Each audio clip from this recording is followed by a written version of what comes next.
ಚಿತ್ರದುರ್ಗದಲ್ಲಿ ಬಿಎಸ್ವೈ ಅಭಿಮಾನೋತ್ಸವ ಹಿನ್ನೆಲೆ ಇದೀಗ ಬೆಂಗಳೂರು ಶಾಸಕರ ತಂಡ ಕಾರ್ಯಕ್ರಮದ ಸ್ಥಳಕ್ಕೆ ಭೇಟಿ ಕೊಡ್ತಾ ಇದೆ. ಭೇಟಿ ಕೊಟ್ಟು ಇಲ್ಲಿ ಸ್ಥಳ ಪರಿಶೀಲನೆ ಹಾಗೂ ಸಿದ್ಧತೆಗಳ ಪರಿಶೀಲನೆ ಕುರಿತು ಎಲ್ಲಾ ಒಂದು ತಯಾರಿಗಳನ್ನು ಪರಿಶೀಲನೆ ಮಾಡ್ತಾ ಇದ್ದಾರೆ. ಊಟದ ಕೌಂಟರ್ ಸಿದ್ಧತೆ ಕುರಿತು ಪರಿಶೀಲನೆ ನಡೆಸಿದ್ದಾರೆ. ಶಾಸಕರಾದ ಎಸ್ಆರ್ ವಿಶ್ವನಾಥ್, ಮುನಿರತ್ನ, ಕೆ ಗೋಪಾಲಯ್ಯ ಸೇರಿ ಹಲವರು ಭೇಟಿ ಕೊಟ್ಟಿದ್ದಾರೆ. ಈ ದೃಶ್ಯಗಳಲ್ಲಿ ಗಮನಿಸಬಹುದು.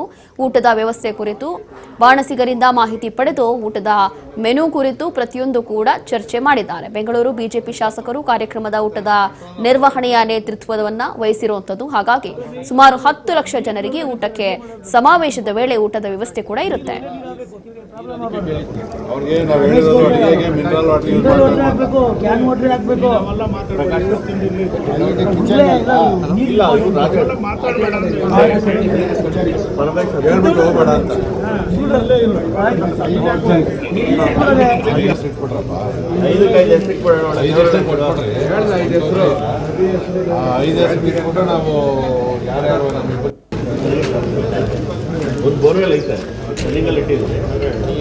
ಕರೆಂಟ್ ನಂಬಕ್ಕಾಗಲ್ಲ ಸರ್.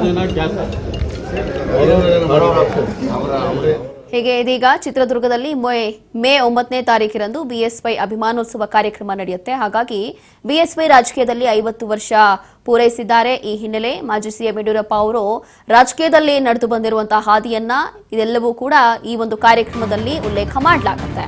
ಹಾಗಾಗಿ ಯಡಿಯೂರಪ್ಪ ಅವರ 50 ವರ್ಷಗಳ ಸಾಧನೆಯ ಅಭಿಮಾನೋತ್ಸವ ಕಾರ್ಯಕ್ರಮ ಇದು. ಅಭಿಮಾನೋತ್ಸವ ವೇದಿಕೆಯ ಉಸ್ತುವಾರಿ ತಮ್ಮೇಶ್ ಗೌಡ ಮಾಹಿತಿಯನ್ನ ಕೊಟ್ಟಿದ್ದಾರೆ. ಈಗ ದಣಿವರಿಯದ ನಾಯಕ ಯಡಿಯೂರಪ್ಪ ಅವರ ಅಭಿಮಾನೋತ್ಸವಕ್ಕೆ ಬರದ ಸಿದ್ಧತೆಗಳು ನಡೀತಾ ಇದೆ. ಕಳೆದ 1 ವಾರದಿಂದ ವೇದಿಕೆ ನಿರ್ಮಾಣಕ್ಕೆ ಸಿದ್ಧತೆ ಜೋರಾಗಿ ನಡೀತಾ ಇದೆ. ಇಲ್ಲಿ ಪಕ್ಷಾತೀತವಾಗಿ 10 ಲಕ್ಷ ಜನರು ಕಾರ್ಯಕ್ರಮಕ್ಕೆ ಸೇರುವಂತ ನಿರೀಕ್ಷೆ ಕೂಡ ಇದೆ. ಪಶ್ಚಿಮ ಬಂಗಾಳದ ಗೆಲುವಿನ ಪ್ರಮುಖ ರೂವಾರಿ ಅಮಿತ್ ಶಾ ಕೂಡ ಬರ್ತಾರೆ ಅನ್ನೋ ಮಾಹಿತಿ. ಪೊಲೀಸ್ ಬಂದೋಬಸ್ತ್ ವ್ಯವಸ್ಥೆ ಬಗ್ಗೆ ಎಸ್ಪಿ ಹಾಗೂ ಐಜಿ ಬಳಿ ಮಾತುಕತೆಯನ್ನು ನಡೆಸಿದ್ದಾರಂತೆ. ಸುಮಾರು 80,000 ವಾಹನಗಳ ಪಾರ್ಕಿಂಗ್ಗೆ ವ್ಯವಸ್ಥೆ ಕೂಡ ಮಾಡಲಾಗಿದೆ ಇಲ್ಲಿ. ಹಾಗಾಗಿ ಈ ರೀತಿಯಾದಂತಹ ಒಂದು ಸಿದ್ಧತೆ ವ್ಯವಸ್ಥೆ ಎಲ್ಲವೂ ಕೂಡ ಮಾಡಲಾಗ್ತಾ ಇದೆ. ಕಾರಣ ಏನು ಅಂತಂದ್ರೆ ಇಲ್ಲಿ ಪ್ರಮುಖ ಕಾರಣ ಏನು ಅಂತ ನಾವೇನಾದ್ರೂ ಗಮನಿಸೋದಾದ್ರೆ ಇಲ್ಲಿ ಬಿಎಸ್ವೈ ಮತ್ತೊಮ್ಮೆ ರಾಜ್ಯ ರಾಜಕೀಯ ಅಥವಾ ರಾಷ್ಟ್ರ ರಾಜಕಾರಣದಲ್ಲಿ ಎಂಟ್ರಿ ಕೊಡ್ತಾರೆ ಅನ್ನುವಂಥ ಒಂದು ಚರ್ಚೆ ಆಗ್ತಾ ಇದೆ. ಈ ಬೆನ್ನಲ್ಲೇ ಈ ಹಿನ್ನೆಲೆ ಈ ಒಂದು ಕಾರ್ಯಕ್ರಮವನ್ನ ಮಾಡಬೇಕು ಅಂತ ಹೇಳಿ ಬಿಜೆಪಿ ಪಡೆ ರೆಡಿ ಆಗಿದೆ. ಅದಕ್ಕೋಸ್ಕರ ಏನೆಲ್ಲ ಸಿದ್ಧತೆಗಳು ಬೇಕೋ ಮಾಡಿಕೊಳ್ಳಲಾಗ್ತಾ ಇದೆ ಅನ್ನುವಂಥದ್ದು ಕೂಡ ಒಂದು ಕಡೆ ಚರ್ಚೆ ಆಗ್ತಾ ಇದೆ ಸದ್ಯಕ್ಕೆ ರಾಜಕೀಯದಲ್ಲಿ. ಈಗಾಗಲೇ ದಣಿವರಿದ ನಾಯಕನಿಗೆ ಅಭಿನಂದನೆ ಸಲ್ಲಿಸಬೇಕು ಅಂತ ಭರ್ಪೂರ ತಯಾರಿ ನಡೀತಾ ಇದೆ. ತಾವು ಗಮನಿಸಿದಾಗೆ ಕಳೆದ 1 ವಾರದಿಂದ ಈ ವೇದಿಕೆ ಮತ್ತು ಸಭಾಂಗಣ ನಿರ್ಮಾಣದ ಕಾರ್ಯ ನಡೀತಾ ಇದೆ. ಜೊತೆಗೆ ಇವತ್ತು ವಿಶೇಷವಾಗಿ ಬೆಂಗಳೂರಿನ ನಮ್ಮೆಲ್ಲ ಶಾಸಕರ ತಂಡ ಬಂದು ಭೋಜನ ವಿಭಾಗ ಹೇಗಿರಬೇಕು, ಅದಕ್ಕೆ ಸಂಬಂಧಪಟ್ಟಂಥ ತಯಾರಿ ಹೇಗಿರಬೇಕು ಅಂತಕ್ಕಂಥ ಒಂದು ಮೀಟಿಂಗನ್ನು ಮಾಡಿ ಅವರು ಕೂಡ ಸ್ಥಳ ಪರಿಶೀಲನೆಯನ್ನು ಮಾಡಿ ಸುಮಾರು ಒಂದು 10 ಲಕ್ಷ ಜನಕ್ಕೆ ಬೇಕಾದಂಥ ಭೋಜನ ವ್ಯವಸ್ಥೆ ತಯಾರಿ ಹೇಗಿರಬೇಕು ಅಂತಕ್ಕಂಥ ಕೆಲಸ ನಮ್ಮ ಶಾಸಕರ ನೇತೃತ್ವದಲ್ಲೂ ಕೂಡ ನಡೀತಾ ಇದೆ. ಮುಖ್ಯವಾಗಿ ನಮ್ಮ ನಿರೀಕ್ಷೆ ಇರ್ತಕ್ಕಂಥದ್ದು ಈಗಾಗಲೇ ಸುಮಾರು 1,000ಕ್ಕೂ ಹೆಚ್ಚು ಜನ ಸ್ವಾಮೀಜಿಗಳು ಈ ಕಾರ್ಯಕ್ರಮದಲ್ಲಿ ಭಾಗವಹಿಸ್ತಾ ಇದ್ದಾರೆ. ರಾಜ್ಯದ ಎಲ್ಲ ನಮ್ಮ ಪ್ರಮುಖ ನಾಯಕರು ಭಾಗವಹಿಸ್ತಾ ಇದ್ದಾರೆ.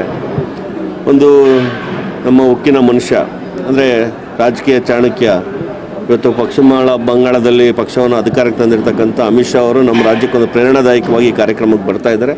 ಅದಕ್ಕೆ ನಮಗೊಂದು ಕಾರ್ಯಕರ್ತರು ಕೂಡ ಉತ್ಸಾಹ ಇದೆ, ಪ್ರೇರಣೆ ಇದೆ. ನಮ್ಮೆಲ್ಲ ಮುಖಂಡರ ನೇತೃತ್ವದಲ್ಲಿ, ನಮ್ಮ ಎಲ್ಲ ಚಿತ್ರದುರ್ಗ ಜಿಲ್ಲೆಯ ಎಲ್ಲ ನಾಯಕರ ನೇತೃತ್ವದಲ್ಲಿ ಇಡೀ ರಾಜ್ಯಕ್ಕೆ ಮಾದರಿ ಆಗ್ತಕ್ಕಂಥ ಕಾರ್ಯಕ್ರಮ ತಯಾರಿ ಆಗಿದೆ ಮತ್ತು ಚೆನ್ನಾಗಿ ಆಗುತ್ತೆ. ನೋಡಿ, ಈಗಾಗಲೇ ನಾವು ನಿನ್ನೆ IG ಅವ್ರ ಜೊತೆ ಮತ್ತು SP ಅವ್ರ ಜೊತೆ ಮಾತುಕತೆ ಆಯಿತು. ಅದರಂತೆ ಸುಮಾರು 80,000 ವಾಹನಗಳಿಗೆ ನಾವು ಪಾರ್ಕಿಂಗ್ ವ್ಯವಸ್ಥೆಗೆ ಪ್ಲ್ಯಾನ್ ಮಾಡ್ಕೊಂಡಿದ್ದೀವಿ. VIP ಜಾಗ ಒಂದು ಕಡೆ ಮಾಡ್ತಿದ್ದೀವಿ. ಎರಡನೇದು ಜಿಲ್ಲಾವಾರು QR ಕೋಡ್ ಕೊಟ್ಟು ಅವ್ರವ್ರ ಏರಿಯಾ ಐಡೆಂಟಿಫೈ ಮಾಡಿ ಆ ಜಿಲ್ಲೆಯ ವಾಹನಗಳು ಅಲ್ಲೇ ಹೋಗಬೇಕು ಅಂತಕ್ಕಂಥ ಯೋಜನೆಯನ್ನು ಮಾಡ್ತಾಯಿದ್ದೀವಿ. ಬಸ್ಸುಗಳಿಗೆಲ್ಲ ಒಂದು ಕಡೆ, ಕಾರುಗಳಿಗೆಲ್ಲ ಒಂದು ಕಡೆ, 2 ವೀಲರ್ಸ್ಗೆ ಒಂದು ಕಡೆ, ಅದು ಜಿಲ್ಲಾವಾರು ಪ್ಲ್ಯಾನನ್ನು ಮಾಡಿದ್ದೀವಿ. ಅದನ್ನು ನಾಳೆ ಅಧಿಕೃತವಾಗಿ ಮ್ಯಾಪನ್ನು ಕೂಡ ನಾಳೆ ಬಿಡ್ತೇವೆ.